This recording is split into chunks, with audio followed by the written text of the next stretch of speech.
Is your debt causing you sleepless nights? Knock your debt out with Debt KO. And your debt won't be the only thing keeping you up at night. Debt KO, free impartial advice on all your debt.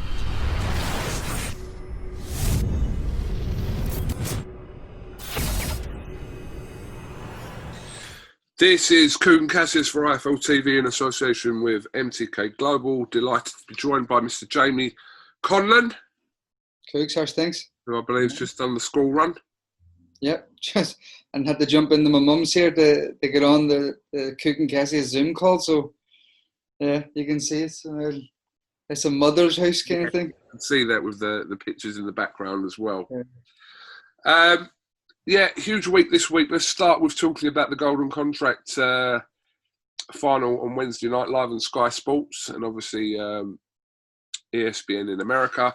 There's some great matchups on this. I mean, it's turned out from obviously Dickens and Walsh not happening on the previous show to actually adding to now Bolotniks and Michelle, and also this great fight between Heimerdinger and Harlem Eubank, which we'll come on to. But yeah, it's a real kind of pick 'em 50-50 night on Wednesday. 100%. I think the main TV portion of the card is top drawer. You know, I looked at the betting lane yesterday, and everything is 50-50, and it shows the strength of the card and the strength of the fights. I think Ram Welch and Jazza Dickens has been a fight long in the making, even before this Golden Contract tournament came apart. But it's a proper trade fight. It's a boxer's fight. It's a people who's in the industry understand what Jazza and Ram Welch has been doing throughout their career. Hard slog to get where they're going, and it's a fight that I'm really looking forward to. Stylistically, I think it'll blend very well. I think Jazza's southpaw style will mix well with Ram Welch's good orthodox style, but he can also switch it up. So there's a lot into it that can be debated about. So I'm really looking forward to it. Then Bolotniks and George Michel. I didn't think these two would be into the final, and it's like the FA Cup kind of thing. It's like it's special about it. Bolotniks beating Stephen Ward, then Hosea Burton. Burton was the favourite in my book, but I thought Conroy would have got went to the final. But Serge Michel's a talented Olympian, you know, coming through. I thought he was special against Conroy. I thought he really upped his game. He really looked the part. Whereas in the first round, he didn't impress me too much. So it's an interesting fight. Bolotniks is a bit of a crazy man from Latvia. He brings these kind of, you know, an added element to it that if it would have been in front of the crowds, similar to Florian Marku, he would have had these kind of fanatical fans coming over. But instead, he set up like video links, etc., around Latvia that they'll all get to watch it on. So it's a strange one. I really thought Hosea Burton and Liam Conroy would have probably been there, or Hosea Burton and Stephen Ward, or something like that. But it's an interesting fight. I think it's fireworks. I do think it's going to be a very exciting fight. But for me, the Welch and the Dickens from a UK aspect is standard. And then, as you said about Harlem Eubank and Heimerdinger, they've been at it. But this is like, I think this is what's needed now. This is what COVID and this whole pandemic and how we're operating in this pandemic is. It's probably one of the positives that we've got from it, is that people are being not more risky, are willing to take risks. It's like they're wanting it a wee bit more or something. They're willing to jump into these kind of fights earlier than expected in their careers, and the element of the the undefeated record kind of seems to be withering out. You know, they're willing just to fight. They want a good fight. They want to progress quicker, and they see this as an opportunity of grabbing headlines, jumping the queue. You know, really push themselves out there. And the added element again of having it on Sky Sports from our point of view is fantastic. I know Harlem Eubank very well, so I'm a big fan of Harlem. He's a lovely fella. You know, he trains my brother. in Adam Booth's gym, and he comes to a lot of the fights in America. He'll be around for fight week when we're in New York, and he's a brilliant guy. Fantastic. Everything about him. I don't want to say he doesn't come across as a Eubank, but he doesn't come across as a Eubank. He's a lovely way about him. Comes across as a really nice guy. He's a vegan. He likes to tell you he's a vegan, but I think Adam Booth. All I can say about Harlan Eubank is Adam Booth has told me in the gym of everyone he trains, Harlan Eubank is the most improved fighter in that gym, and with Josh Kelly, Michael, and at the time Joe Joyce was there, so it speaks volumes for Harlan and how far he's come along. Could you just run us through the rest of the card? We've got the pro debut of Azim on that card as well. Azim, and Adam, both on the bill, of course. Yeah. Two top-level GB amateurs coming through. They were highly touted coming out of the GB system. One brother was due to make his debut on our last show, but then someone in the camp failed a COVID test, so on fight week he had to jump out of the card. So he's coming back. Hotly tipped to be big things. These Azim brothers, very, very good. My father said he'd seen them a lot in the opposite corner, obviously, from the amateur setup, and he'd fought a lot of his guys on the international circuit with GB.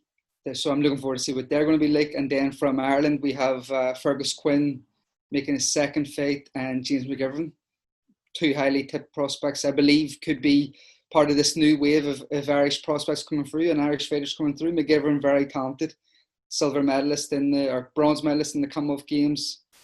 I think he was a European medalist at underage level, Commonwealth Games gold medalist at underage level. Fergus Quinn, highly decorated, beat a lot of top amateur kids as well. So Quinn, very strong, very come forward. He's taken a big fight also, 6-6 guy. McGivern, Gino Canters and Danny Dignam fight fell through. Danny Dignam, again, probably should be. I would have liked to see Danny Dignam on the card because he deserves a bit of the limelight. He's a forgotten man in that division. So I was a bit disappointed that fell through, but actually happy because I look after James McGivern and he got the call. He was ready to go with 2 weeks' notice. So we're looking to try and build these two pretty quickly, McGivern and Quinn, because we believe in their ability, and once you believe in their ability, kind of you can match them openly a bit more. You don't have to protect them as much. You kind of can look at different styles and see how they can get on against these different styles. So McGivern's fighting Jordan Ellison, who's a seasoned pro, and if you're good, you'll prove you're good by beating Jordan Ellison in style. But if you're not as good as what you think, Jordan Ellison will exploit a lot of your feelings. So, yeah, I'm looking forward to seeing the prospects. I prefer to watch that side of the card to the other side most times because you're seeing the development. No, it's like you're watching something getting made. And how these fighters keep progressing and changing and adding elements to their game is something I like to see and pick up on. Well, that's Wednesday night, live on Sky Sports and obviously on ESPN in America. So that's a little bit of a bonus night in the week. Always find that these shows that happen middle of the week is a bit of a bonus. So we look forward to that, and hopefully that should match up to the billing that's on there, because like I said, it's littered with 50-50. So hopefully that it does its justice. Yeah, it should. And it's the golden contract finishing. It's been a long time coming through. We were early last year, I think. Everyone took a big risk entering the golden contract, not knowing who you were going to fight. On the week, finally getting your opponent, pick of one of 8. You get to choose who your opponent is. Stuff like this, as we went right through, it was a very unique concept that we came up with, and we wanted to bring into it. It was fantastic that we were able to work with Sky on it, and we were getting their input on things, and they brought a lot of things to the table also. So it was it's been brilliant that it's came right through. It's obviously lasted a lot longer than I thought this first season. So at the end of it, the reward at the light at the end of the tunnel for the winner of the featherweight and the light heavyweight, I'm delighted to see just kind of the back of it. Okay, well, we'll look forward to that on Wednesday.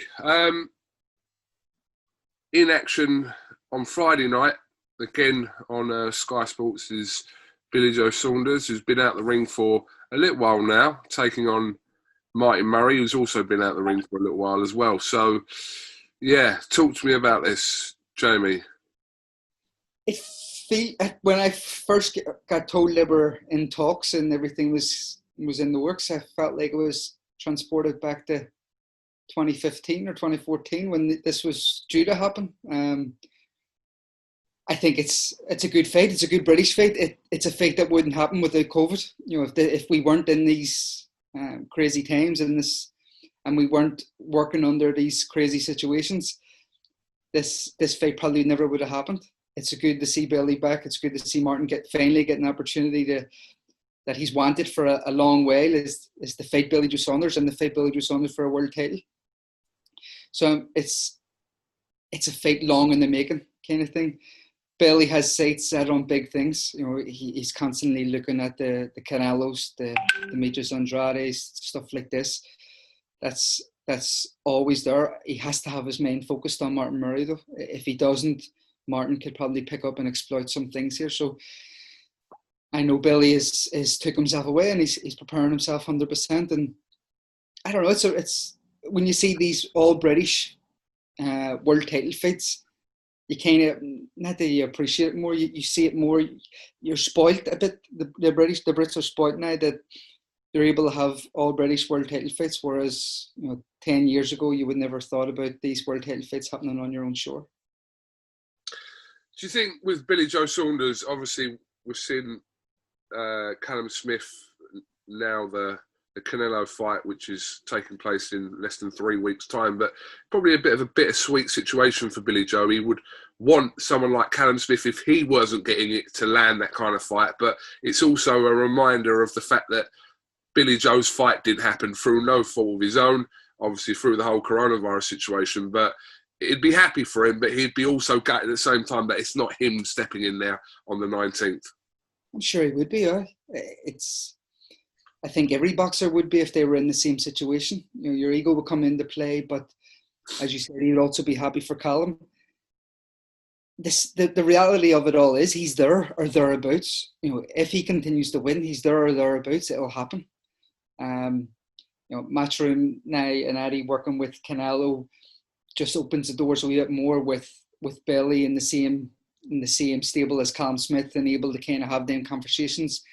Everything the way that's working. So the zone being involved also, if they keep the zone in play with Canelo, which I'm not sure they will, the world could be his oyster. All he has to do is keep winning.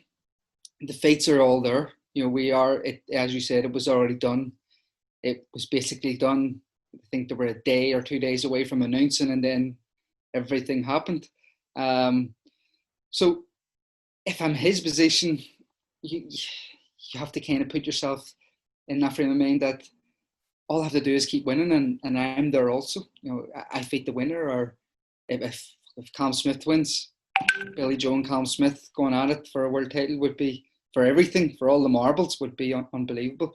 But he can't really have the mindset of bitterness or anything like that, which I don't think he will. He will be happy for Callum, but also realise that I'm there. I just have to win this final hurdle, and I'm there also. Again, that's live on Sky Sports this Friday. What can you tell us about Carl Frampton's situation regarding this fight with Herring? Well, we're in the middle of confirming. It's a bit of an awkward situation with the two broadcasters. So ESPN have one date that they like, BT have a date that they like, and we're just we should have a confirmation this week on the date. Both lads have entered camp. We've kind of give them a minimum time scale of where it's going to be. They're looking at it, and it can fluctuate between that than maybe 3 weeks. So they know where they have to be in their mental and physical preparation. So both have entered camp early. Jamel has had to miss out on Thanksgiving. Both of them will most likely have to miss out on Christmas because it's going to be early to 2021. Likely to be London is what we're looking at. Hopefully some kind of crowd. And I know there's been, some kind of openings at this tier system now in the UK. Hopefully we can get something in there or some kind of atmosphere, because I think it's deserving of the fight. It's deserving of the magnitude of the fight. Carl Frampton attempting to become a 3-weight world champion, something that is crazy to think. An Irish guy kind of going for this and attempting this, and Jamel coming over to defend his title. Jamel is solely confident on the fight. Carl is confident on the fight. It's a fight it's interesting, and I go back and forth every day when I'm speaking to each of them, that how I see the fight developing. Jamel's so tall. When we were in Vegas and they actually stood beside each other for the first time, I didn't realize how tall he was. But Frampton has this drive on him, because he's fighting for something more than a world championship, than a world belt. He's fighting for something that is history. Jamel, I think, needs this fight to prove for himself and to the boxing world that he's a legitimate world champion also, and he wants to kind of, this is a marquee fight for him, a big fight for him to kind of stamp his legacy going forward. So he sees Frampton as a big scalp to take. It's a fantastic fight. Both of them are super confident. I can't stress how confident both of them are, and stylistically, it's a fantastic matchup. Is there any update on Liam Williams' situation with Demetrius Andrade? I think there's talks to be happening this week again. It is a shambles, the way Williams has been treated and bypassed, and it's one of these kind of things in boxing that's frustrating at times when you're in the position, you've done everything that's needed, you're number one, you're mandatory, and you're sitting waiting, and you're beating everyone they put in front of you. You cannot beat anyone else. You need to be fighting for a world title. I think Frank is on the ball now. I know we've been pushing on Frank to kind of get this done, to get involved and to get Demetrius Andrade for Liam Williams. So it's something that's really needed. It's a shame, because I think Liam Williams in Britain is one of the most exciting fighters, one of the most improved fighters, and one of the most dangerous fighters that's coming along at this moment in time. He's every fight he looks like, when you speak to that guy, he's very nice, and when you see him speaking on something, he seems very nice. But when he's a different animal in that ring, and it's come more to the forefront now. He's frustrated, and rightly so. Yeah, that's a fight that I think a lot of people actually do want to see between Williams and Andrade. So yeah, hopefully we'll get some kind of news about that very soon. How's your brother? How's his injury?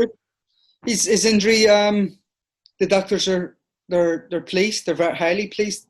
They didn't expect him to be back punching and be back with mobility as smoothly as it is at this moment in time. His recovery is I don't know. He's very mentally driven. His mindset is different to anyone else I've ever met, kind of thing. He has this drive to be the best, to improve, to get better every day. Every day he's looking at improving and looking at something that he needs to improve on. And when this injury came along, he handled it with that same intensity. He's went back training. So when he got the injury and he got the boot on, he was back lifting weights. So his strength and conditioner gave him an upper body program that he could use without actually going over or using his feet or using his knee or using his ankle. Using his ankle, and kind of when he got that, he started doing this upper body stuff. Then he started getting better. He got some recovery thing on it to help his ankle and deflate the torn ligament. So it's he's come back brilliant. I expect March to be. Yeah. Still expect March as our target guideline. Like, so he came back punching Friday, which I kind of said to him to ease off on, because it's still going to be March. So March and Paddy's Day. Whether we go to the States, hopefully we're back up and running in the States, and we can kind of get in. If not, why not Belfast? Well, we'll look forward to his return, and we wish him like a quick recovery. And that's not quick, but you know what I mean. We saw Macaulay McGowan put up a very brave performance against Calcamet recently, but he's someone, Calcamet, that is tipped to do big things. Yeah, I think we had a meeting last year with Oscar this year, earlier, it feels like last year now, about our Kazakh prospects and Kazakh Uzbeks, that kind of region of the world, and who we can get and who is hanging. And Kalakmed was everyone's tip to be big things. He was the last guy to beat. I think he was the last guy to beat Madrov, who's with the Zone and Martin Wild. So he, is through the amateur system, he's always been highly touted, and his style has been he's explosive. He can punch with either hand. He's got great footwork. And when they said we can sign him, it's unbelievable. Then how we kind of matched them when we spoke to him. So we've got 2 or 3 in similar regions. We got him, and then we have the cruiserweight heavyweight guy, and we have the Armenian, which is Baishkov. All 3 of these guys just want to be matched. They feel like they want to be Lomachenko kind of thing, where you're kind of saying, can we take it down a bit or whatever? But they're highly touted amateurs. They're elite level amateurs. They've won elite medals. I thought Baishkov when he fought in Dubai was quality. His debut was special. Hopefully we'll try and get him out again before he tries to go to the Olympics. He'll be trying to go to the Olympics for Armenia. We see different avenues of him. So matching them is him taking Macaulay McGowan in his second fight, Kalakmed. Yeah. Undefeated, coming over to the UK, everything new. It was nothing to him. All he wanted to do was, can I go and meet Tyson Fury? As soon as he got to the UK, can I meet Tyson Fury? That's all he wanted to do. So matching him, we'll get him out again early 2021, potentially in the UK again. These kind of guys, they are elite. When you're building these prospects and you're trying to think, like the number 4 in Kazakhstan, when you go and watch these, like the number 4 in their amateur system. I remember Mick telling me when we spoke, like, what was your hardest day? Who was your best or hardest competitor? And he said, no, it wasn't. Like, he's got various different reasons for various opponents, but says the hardest day was, I went to Kazakhstan. We were in Kazakhstan training camp, and it was me and number 1, 2, and 4 of like sparring, all sparring each other. He said the 3 of them kind of like tag teamed against him. I never got a beaten as bad as I will, and he learned so much from it. But he says the number 4 was better than the number 1, and then like the number 3 was better, or number 2 was better than number 3. He said it was crazy how just every single one of them, you're thinking, I'm getting an easy one here. This is number 4. This is the hard one. This is the number 1. He says everyone was like they were the best. They were quality. Everything that they done was quality. So Kalakmed, we're looking at the similar kind. We envision him to be able to run through things very quickly. And early 2021, we're going to try and match him again, similar way that we did Macaulay McGowan. I was surprised Macaulay took the fight, but it shows the balls on Macaulay. And kind of when I spoke to Kofi and saying to Kofi, like this is a tough fight, they didn't care. They seen that as a scout, the WBC belt on the line. They didn't think anything of it. I think he deserves rewarded and deserves to come back and deserves another crack at the whip, because he did take the opportunity and did risk everything from being out of the ring for a while also. And, you have to applaud someone like that. Okay.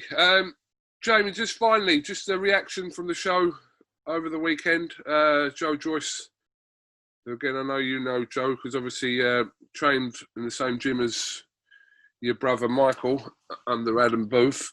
Were you surprised with the outcome of that fight? I thought Joe would win.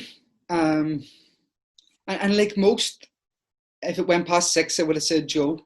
Everyone was saying the same thing, if he could take the power, whatever. But I was surprised. I had it even after 6, and then Joe kind of pulled away from me, and I had it around 6 rounds to 3. His jab was brilliant. At times he's frustrating because you're going, there's more to him than what he actually is. But the fight, Dubois was dangerous up to 6 rounds. Then it seemed like the fight had went out of him. But I remember I watched it with my father, and I said after, I think, the 3rd round, Martin Barnes was giving Dubois the Rocky Balboa speech in the corner. Kind of, you're in it now, you have to do blah, blah, blah. It was a real kind of G-up speech. Just picking this back up with Jamie Conlon, just lost some internet connection there. You were just kind of finishing off on what you were saying about Joe Joyce's win against Dubois.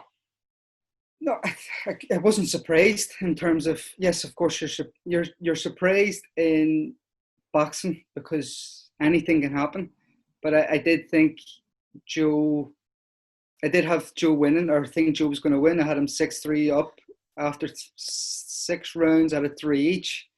And then I felt just the sting in Daniel Dubois' punches, etc. went out. I think he had like a second wind around 6. You seen him coming out of the corner, give it a good, like a big hurrah. Joe's frustrating at times to watch, Joe Joyce, but I'm sure it's easier watching Joe Joyce than fighting Joe Joyce.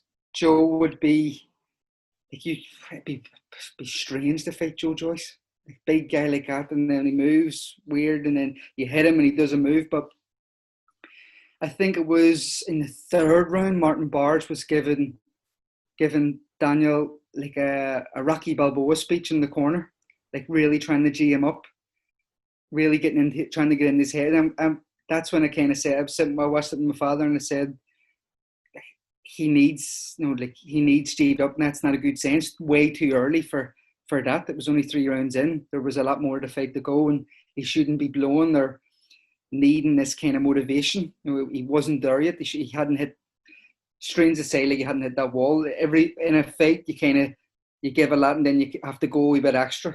And it's usually that's what they say about the championship rounds, etc. But it was 3 rounds in, and he was already getting this big pep talk that he was in the fight now, and he had to really give it a go. And kind of had a feeling then that the back end of this fight, I don't think he's going to be there.